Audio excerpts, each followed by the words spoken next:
হ্যাঁ সুমন, এই লালবাগ কেল্লাতে যে আপনি ঘুরতে আসলেন, সারাদিন ঘোরা শেষে আপনার এই লালবাগ কেল্লা নিয়ে কি অনুভূতি?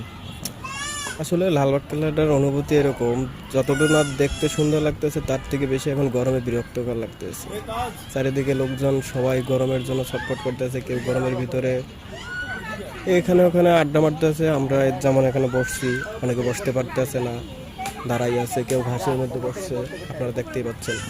তো যদি এই জায়গায় একটু বসার জন্য, রৌদ্র থেকে বাঁচার জন্য একটু ব্যবস্থা থাকতো তাহলে মনে হয় একটু বেশি ভালো হতো। হ্যাঁ আপনি ভালো বলেছেন, কারণ এখানে যত বড় জায়গা তুলনায় বসার জায়গাটা একটু কম। যদি এই পাশে আর একটু বসার জায়গাটা স্পেসটা করতো তাহলে লোকজন এই রৌদ্রের মধ্যে না ঘুরে অন্তত একটু বসে আরাম করে তারপরে রিল্যাক্সে ছবি ঘুরতো এরকমই।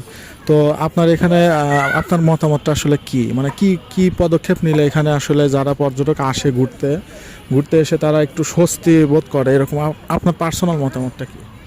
এখানে পার্সোনাল মতামত হচ্ছে, যেমন আমরা রৌদ্রের জন্য যদি এখানে কয়েকটা ছাতা সিস্টেম করা থাকতো, এক জায়গায় বসে আড্ডা মারা যেত। যেমন ওই ছাতাটা বৃষ্টির দিকেও কাজে লাগতো, যেমন পর্যটকটা তো রোদ বৃষ্টি সবসময় আসে। তো যদি ওই ছাতার ব্যবস্থা থাকতো, আশেপাশে যদি মনে করেন যে একটা পানির দোকান বা হালকা কিছু খাবারের ব্যবস্থা থাকতো তাও ভালো হতো। কারণ আপনার একবার টিকিট কাটার পরে আপনি আর কোনো দোকান পাচ্ছেন না। আপনার দোকান নাই, একটা পানি খাওয়ার জন্য হলো তো আপনার আগে থেকে প্রস্তুতি নিয়ে আসতে হবে যে আমি ভিতরে পানি খাবো। আর এখানে যদি একটু ছোটোখাটো ক্যান্টিনের মতো থাকতো তাহলে একটু ভালো হতো আর কি।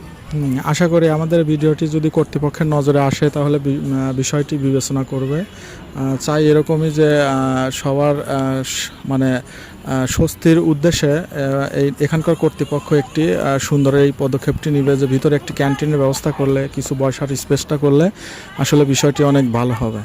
তো আশা করি সবাই ভিডিওটি দেখবেন, লাইক কমেন্ট এবং শেয়ার করে আমাদের পাশে থাকবেন।